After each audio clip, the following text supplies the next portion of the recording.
Who are some of your favorite contemporary young adult authors? Um, I really like Carrie Ryan's stuff. I think she's a really beautiful writer. I love E. Lockhart. I'm a huge fan of Neil Gaiman. I have such a fangirl crush on him. Um, and I think increasingly, every year, there just seems to be more and more of a proliferation of amazing young adult authors. So there's a ton. I have a very good friend who just sold her first young adult book, which is coming out, Elizabeth Miles, so I'm excited about that. And I also have two friends. Lila Sales, Jess Rothenberg, debut novelist. So I'm a little bit like, I'm not the most, what's the best way to say it? I can't really be neutral about their work, but they really are amazing, and I'm so excited. What were some of your favorite books as a teenager? You know, I get that question a lot, and I know I read really voraciously because I've always read really voraciously, but I don't actually remember. When I was a young teenager, when I was like 13, I discovered Jane Austen, and I loved her stuff, and I read like Pride and Prejudice probably 8 times one summer. As a later teenager, I'm not sure exactly where my taste started lying. I actually don't really remember. There seems to be, I mean, I did a lot of reading for school, obviously, and I loved English. I loved my English classes. So a lot of the seminal books that we read in English class I kind of loved. I did discover To Kill a Mockingbird when I was in high school, which remains one of my all-time favorite books, hands down. So What would you be as a career if you weren't a writer? nothing functional, that's for sure.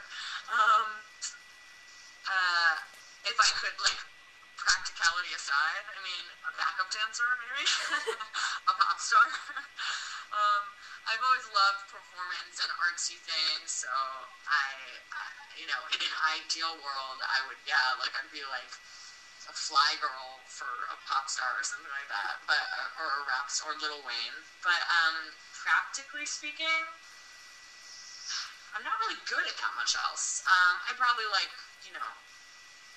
go to law school, maybe. I'm really glad I'm a writer, basically, is the end result. What was the process like from finishing your book to actually getting it published? Well, I actually didn't.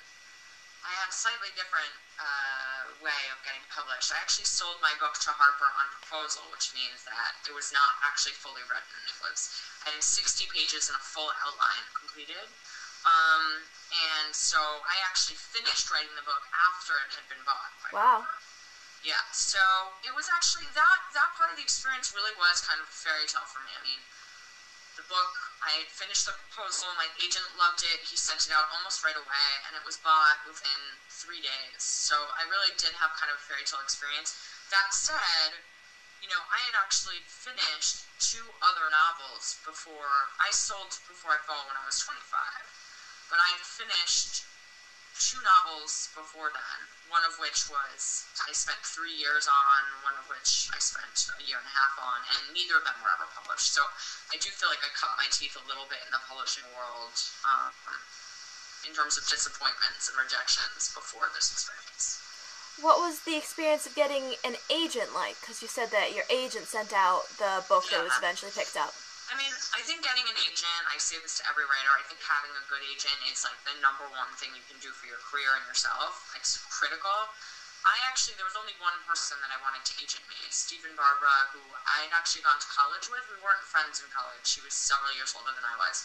But he primarily remembered me as the girl who used to stalk around in high heels, talking loudly into herself, which is still what I do.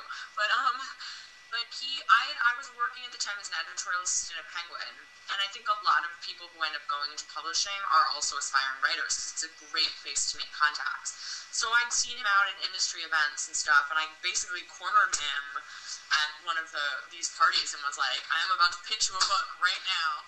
And I did, and he agreed to see it, and he liked it, and thought that he could sell it and represent it. So that was the start of a long and beautiful partnership. A lot of young adult books and their authors are sometimes under fire for content. Do you ever feel like you're self-censoring or like worry about what in your book is how it's going to be received?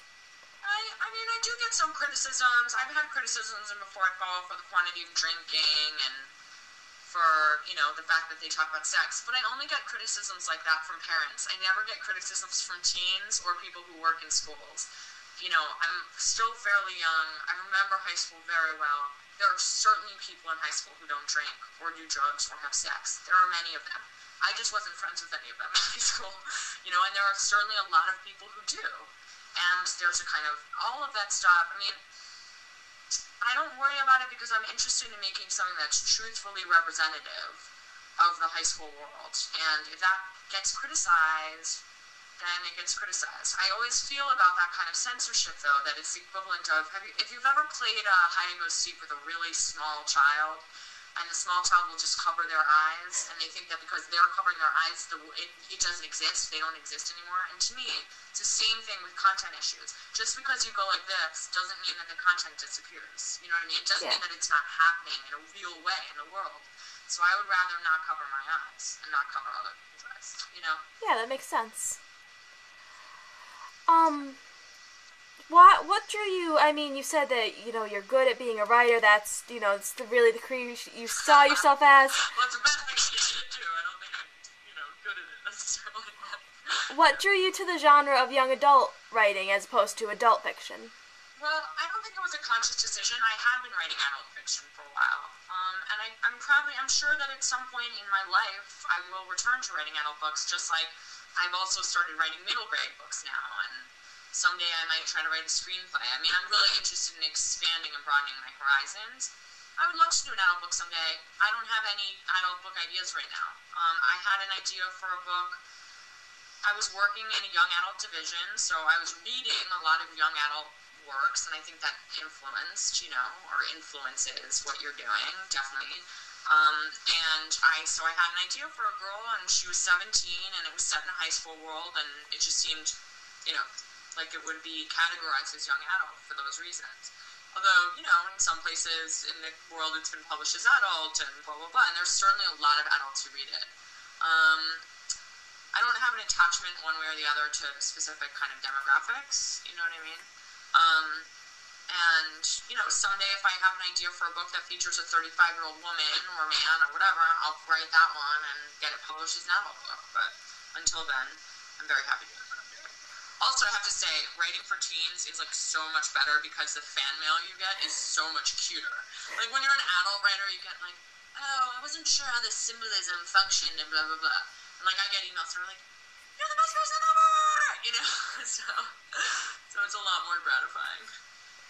From the other authors I've spoken with, they've talked about a kind of very nice community of young adult writers. Do you have, you've already mentioned you have friends in the young adult writing world. Do you feel that there's that community? Oh my god, it's young adult all the time. I forget that other people have jobs that don't involve young adult literature. Yeah, I do. There's a great community, very, very warm community, non-competitive community of young adult authors. It's really nice. And like I said, also, there's a tremendous community, as I'm sure you're discovering or that you know already, of bloggers, young adult bloggers, and teen bloggers that is just so, warm and open and interesting and expansive, and it's been amazing to be a part of that. That, even more so, I think, than even the writers, has been just given me this tremendous wellspring of pleasure and gratification.